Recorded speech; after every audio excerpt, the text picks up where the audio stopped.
What is it that really differentiates this space, and how would you describe it to someone that, has that traditional retail mindset to really help them understand what RTO is all about?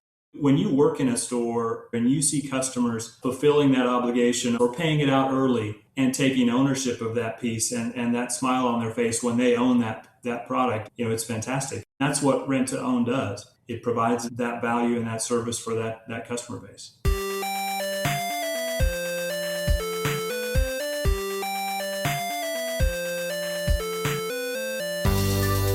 Welcome into the Independent Thinking Podcast. This is your host, Rob Stott.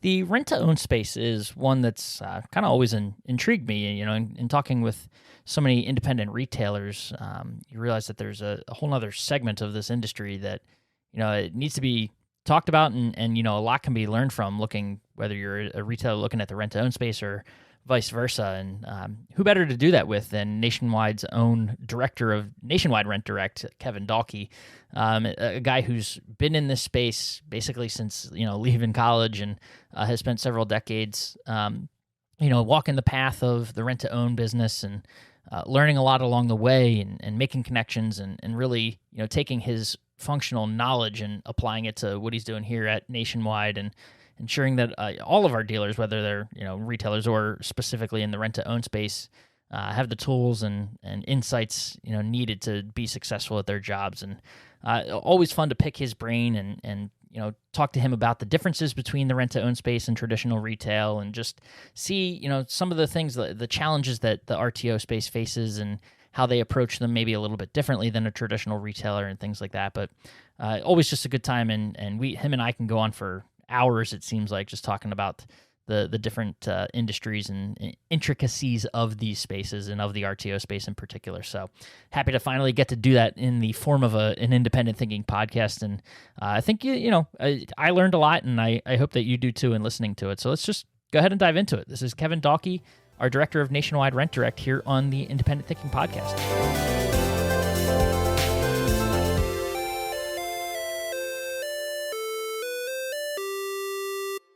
All right, we are back on the Independent Thinking Podcast and jumping headfirst into the deep end of the rent-to-own world today with our director of Nationwide Rent Direct, Mr. Keven Dalke. Appreciate you taking the time and wearing the shirt. If you're watching the video version, the Nationwide shirt, you were ready, man. You're ready for a podcast. I'm ready to go. Yep. Awesome. Well, how are you doing, sir? First things first. I'm doing great. The summer is always busy for us, preparing for shows and attending other shows that are in the industry. So busy. Yeah, you've got it. We're kicking off. This is start of RTO month in Nationwide Marketing Group for our blog and everything we're doing there when this podcast drops. So when you say busy, you do have a lot going on. So talk about, we'll dive into your background in a second, but what is this month like for you? As far as we've got prime time, there's another big show that happens around this time of year for the RTO space. What is August like? What is it about August that makes this the month for this space? I don't know, but we need to try to get together and separate these events out. But one of the things, being in the rental industry, APRO, who is a partner of ours and out there really looking out for the rent-to-own industry, they put together some state association shows. They're not only August, they're throughout the year. So in a position of with Rent Direct, I like to support the rental dealers out there in those states, and I'll attend as many of those shows as I can with my support. So that kind of sprinkles in, throughout the summer months as well. And then you have a highlight at our show. It's something I've been at once, and I know it gets very exciting, and it has a name that lives up to it, the Hot Show at primetime. Talk us through that a little bit. Explain what that is for someone that's not been, and just what that means to you in this space. Yeah, the Hot Show is very exciting. It's been around for a long, long time, and it's an opportunity for our vendor partners to put a special out there that they're not going to get on the show floor, that a rental dealer is not going to get on the show floor. Sometimes limited quantities, a lot of times limited quantities. And so they'll all grab a paddle prior to sitting down in the room. And I've got a great auctioneer that works with me, but she runs around, creates some excitement. Dealers will raise their paddles and we'll make the commitments for those buys. So it's a really good time. That's awesome. I look forward to attending that again and diving into it more. And, we got a lot to talk about, but I want to give you a chance to, to introduce yourself. Who is Keven Dalke? What was your, what's your background like and your path to Nationwide? And we'll start there and then dive a little deeper. Sure. Well, I'm Keven Dalke, director of Rent Direct. I started in the industry in the late '80s. So, coming out of college, you're looking for that big thing, and I landed in the rental business, not really knowing what it was, but it didn't take long to set the hook, and everything that goes along with it. I just really enjoyed it. So I've been in this industry for over 30 years now, and really enjoy the operation side of it, which I did for so many years, and now being able to transition into the buying side and more of a support for the rent-to-own dealers out there has really been great. Can you pinpoint, thinking back, the one thing that did hook you, or was it just sort of a series of things that made this, this space something that gets you excited and really kept you around?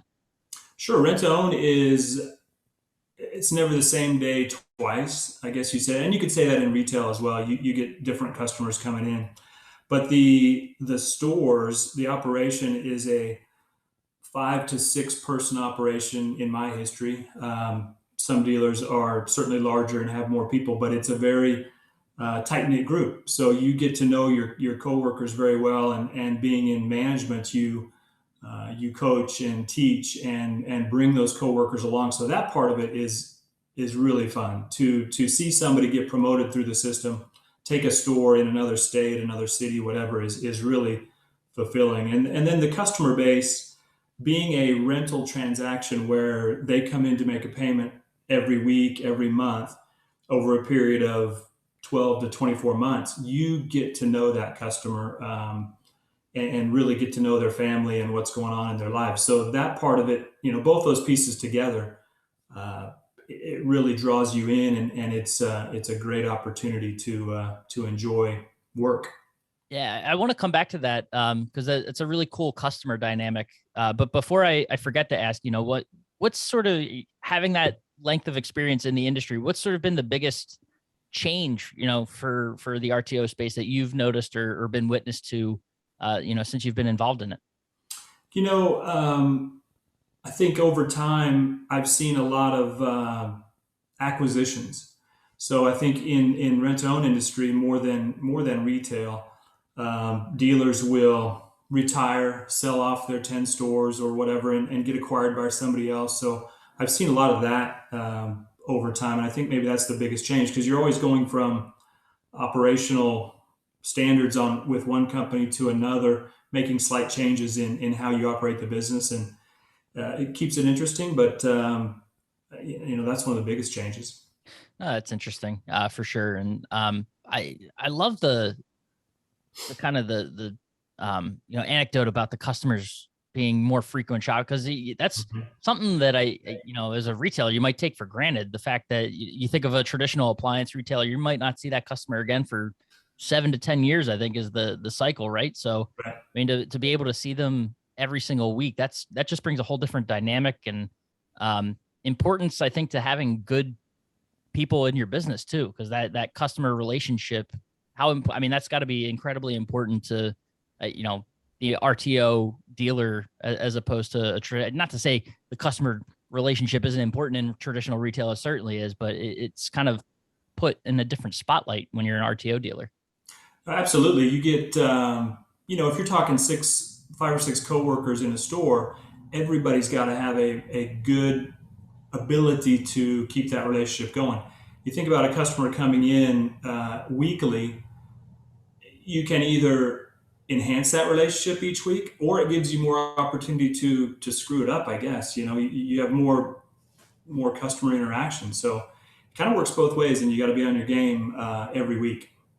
Oh, that's interesting. It kind of, I think, proves the point too. I lends itself nicely to what I was going to ask next. And you think about just the mindset, the reputation of RTO, and I feel like it gets often like oversimplified when people are thinking about it. Like, oh, yep, they rent product. It's not a traditional retail transaction, but What is it that really differentiates this space, and how would you describe it to someone that has that traditional retail mindset to really help them understand what RTO is all about? That's interesting. I'll tell you, being in the rental industry, meeting new people where I live is truly retail. And going to social events and they'll ask, what do you do? I've explained it numerous times. The rent to own industry is sometimes gets a bad rap, but to me, it's very fulfilling because that customer it is a sale. They want that refrigerator. They need that refrigerator. They cannot go out with traditional financing and buy it. So rent to own serves that void of customer need. And when you work in a store as a manager or even a district manager, regional director, and you see customers fulfilling that obligation over 24 months or paying it out early and taking ownership of that piece and that smile on their face when they own that product, it's fantastic. And that's what rent to own does. It provides that value and that service for that customer base. How is it? Obviously there's the transaction and some of the surface level things that are obviously similar between retail and traditional retail, I will say, and rent to own. What are some of those other similarities that someone might not necessarily on the surface recognize right away? Similarities: we deliver, retailers deliver, we set up. We provide service for. Now we do provide rent to own provides service for the customer over the length of the agreement. Retailers will sometimes do the same depending on their setup, but those are some of the things. And then as customers come in, you will always try to put them into another product, which meets their needs too. So the same things with retail. When you see a customer walking in, you're going to try to get them set up with a new item. And then kind of flipping the question around, you talk about the more frequent customer transaction or customer, coming into the store and things like that. And obviously it's renting as opposed to selling, but what are some of those other differences that, really kind of differentiate the space from what a traditional retailer might do?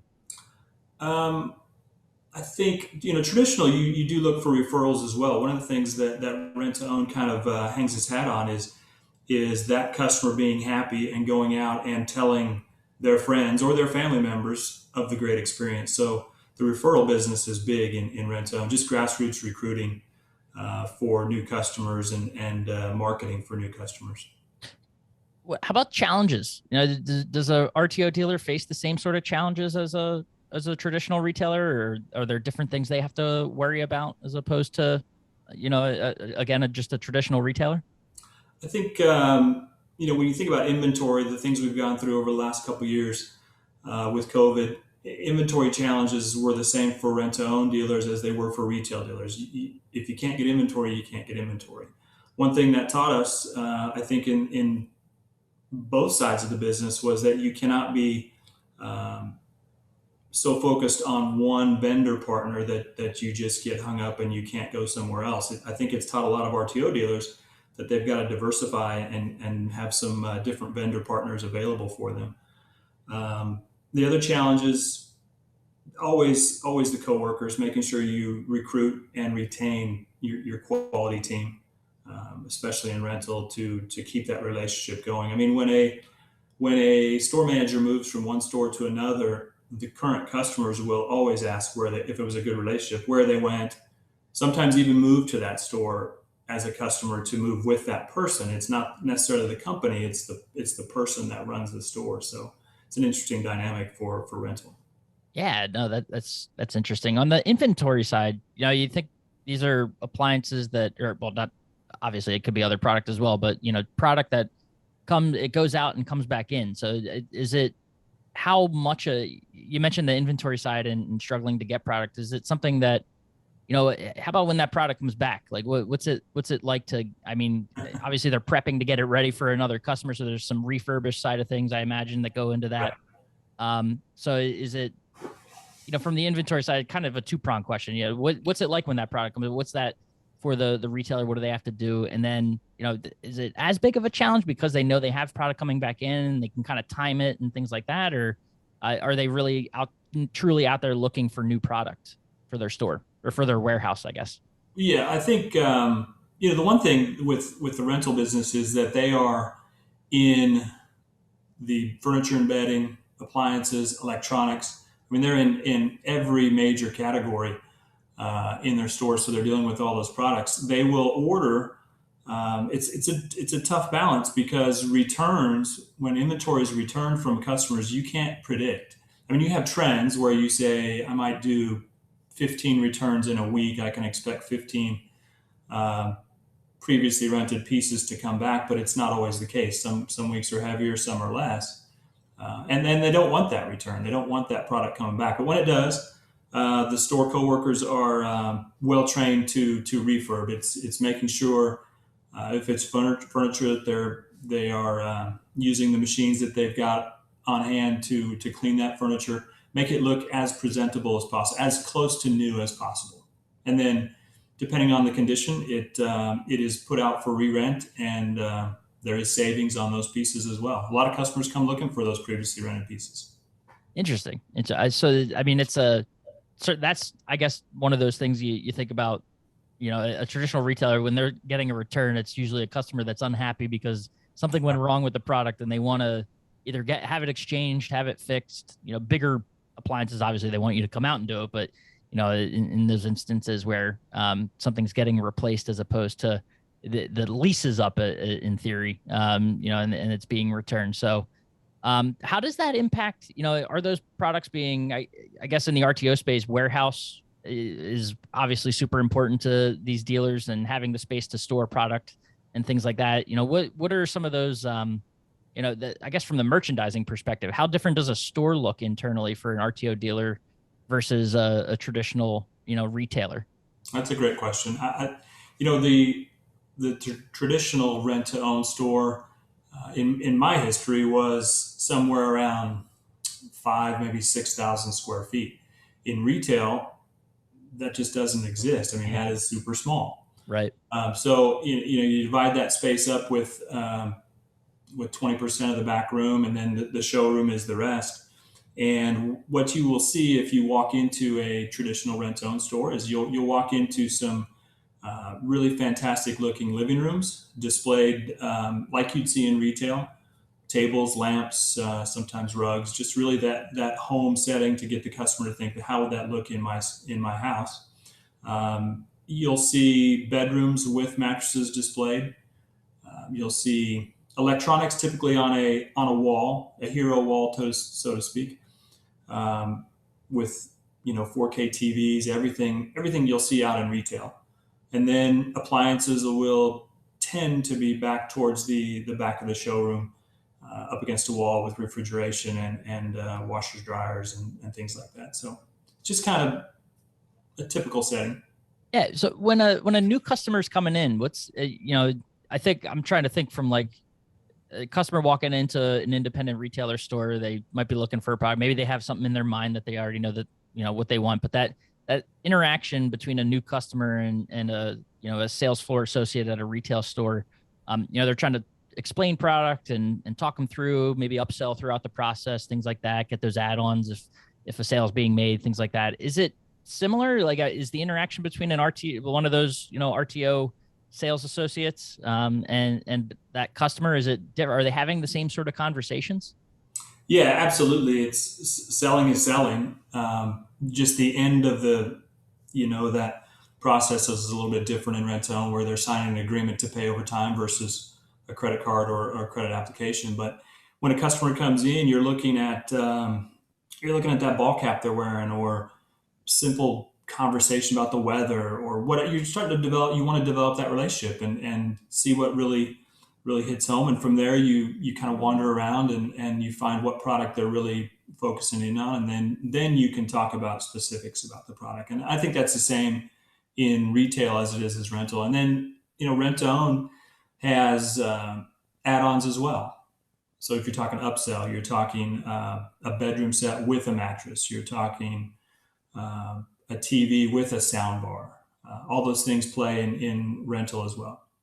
Well, I think the interesting and important connection that could be made is that different type of business, but the way you go about it, there's a lot of similarities, and the experience at the end of the day is customer centric, and you don't want to really deviate from that, and so they just are very similar in nature. Yeah, end of the day, you're trying to match a customer with a product to make them happy for either their need or their want, whatever it is. Those things are the same. It kind of lends, to follow up on that. Is there a situation? I mean, especially over the last couple of years, with so many changing business models and retailers looking to, adjust on the fly, deal with a pandemic. We're coming through the pandemic now at this point, but have you seen a lot of? I guess it kind of works both ways, right? Are retailers that are trying to get into the RTO space, or RTO dealers that want to be more traditional retail? Like, is there a lot of that crossover that happens? Yeah, one of the things that's really, you asked earlier what's changed, and the one thing that has changed, and I didn't say it, but the one thing that has changed is that secondary finance options. They're everywhere, right? You see them everywhere. And a few years, not just a few years ago, retailers were starting to pick up on that, and they were putting this option in their retail stores. So for a rent-to-own dealer, they were seeing some of their business go down the street to a retailer because they could. So that's been a big, that's a big battle for rent-to-own dealers to keep up with. And I wrote an article last year, I think, and it was talking about, if retailers can take some of the rent-to-own customers, then rent-to-own needs to take some of that retail customer back and fight for it. So meaning that your store needs to look fantastic when you walk in. It needs to have a look of, I can't tell if this is a retail or a rent-to-own store. And the pricing, everything has a cash price on it or a sale price on it in rental as it does in retail. So I've seen many customers walk into a store and say, "Oh, I didn't know you actually sold that living room set. That's a great price." So, the dealers today really need to focus in on that and make sure they're presenting in a manner that pushes retail sales as well. Oh, that makes a lot of sense. Is that a hard mindset for an RTO dealer to overcome, the fact that they can sell product? Sometimes, because the value in that transaction is obviously over time, making your money over time as a dealer. So sometimes they'll shy away from a retail sale, but it still is, has its profit margins in the retail sale as well. I mean, makes perfect sense. And what's kind of, if you bump into that type of RTO dealer where they are, not unwilling, or just not really open to the idea, is there, like, what's your pitch to them about how they can go about making that kind of transition and doing it in a successful way? Well, it's really pretty easy, because they all know that this option is out there for retailers, and they want to go at that as often as they can and try to combat that. So that's easy to start the conversation. And even retail or rent-to-own dealers will sometimes pull one of those options into their store as well. So if a customer comes in and has that mindset that I'm looking for retail, sometimes it's hard to convince the customer that this is a great option for you. Then you can say, "Oh, well, I do have this option for you as well if you want to just purchase it outright today." So that's a great way to combat that. Obviously, marketing plays a big role in that. Getting that message out to the customer base. Is it very different? With the spaces kind of blending, and RTO dealers and sort of getting away from, I guess, the traditional thoughts of how they would want to market and things like that. Like, has their message, or it's going to depend market to market, things like that. You're not going to have the same message necessarily the East Coast as you have on the West Coast, that sort of thing. But how has marketing changed in the RTO space? Or are they talking about themselves differently, or can they? I mean, from your perspective, what can they change their message, or should they change their message, and sort of how they're positioning themselves? Well, that's a good question. I think pandemic raised the importance of a social presence for retailers, as it did for rent-to-own as well. And some of those dealers who did not even have a website, certainly got into it because you had to. So I think everybody upped their game into website and social media. I think marketing, you have to tell your story and talk about all those pluses that come with the rent-own transaction, whether it be free delivery, which you may or may not see in retail, whether it might be that service that comes along with it for 2 years, and I will come to your house and I will fix it, or I'll give you a loaner that you can use. There's all these pluses that the rent-own transaction has with it that they've got to tell that story, because not everybody knows it. Yeah, that's very true, and kind of opens up a whole Pandora's box. I don't time wise, I want to be cognizant of how long people have attention spans these days listening to podcasts, but thinking about the website side of things and how important, like, have they obviously haven't been super important traditionally in RTO space. I imagine you want that customer coming into the store to make payments and things like that. So, I guess websites aren't necessarily, are they transactional, or have they been, or are you seeing them become more transactional over time? Yeah, the websites have been important for a long time for rent-own. It is different in the fact that the closing of the agreement or the actual purchase in a rental transaction, requires a customer to sign an agreement that they're going to keep up that payment as long as they want to. Really, they can return at any time. But so it's different on a website than it is for a retailer. So that piece is kind of difficult to get through.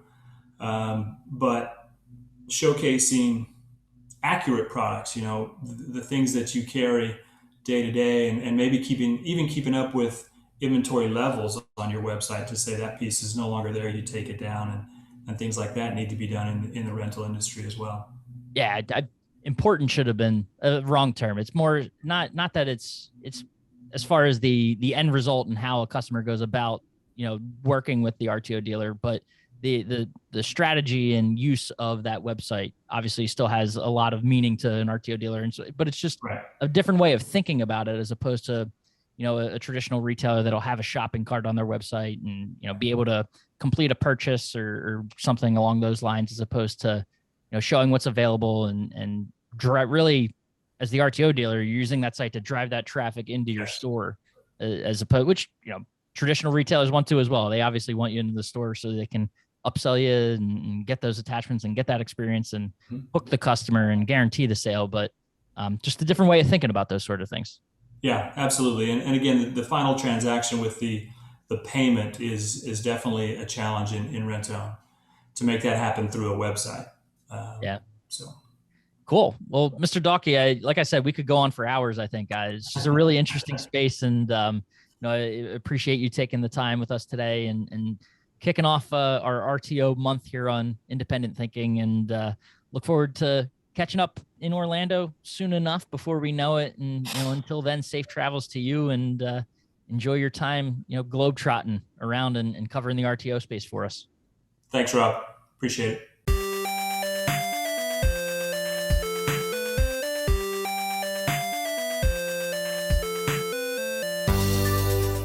Awesome. And thanks again to Kev for taking the time and helping to educate me. Hopefully you learned a little bit too about the rent-to-own space, and just so interesting to navigate the differences and similarities between the way a rent-to-own dealer has to think and approach their business and strategize everything from their marketing efforts to the store to the layout and just how they approach business. It's just so cool to me, and nice to be able to have someone like Kev on our team to tap into and learn from. So I, again, appreciate him taking the time and chatting with us. And as always, appreciate you listening to the Independent Thinking Podcast, and we will catch you next time.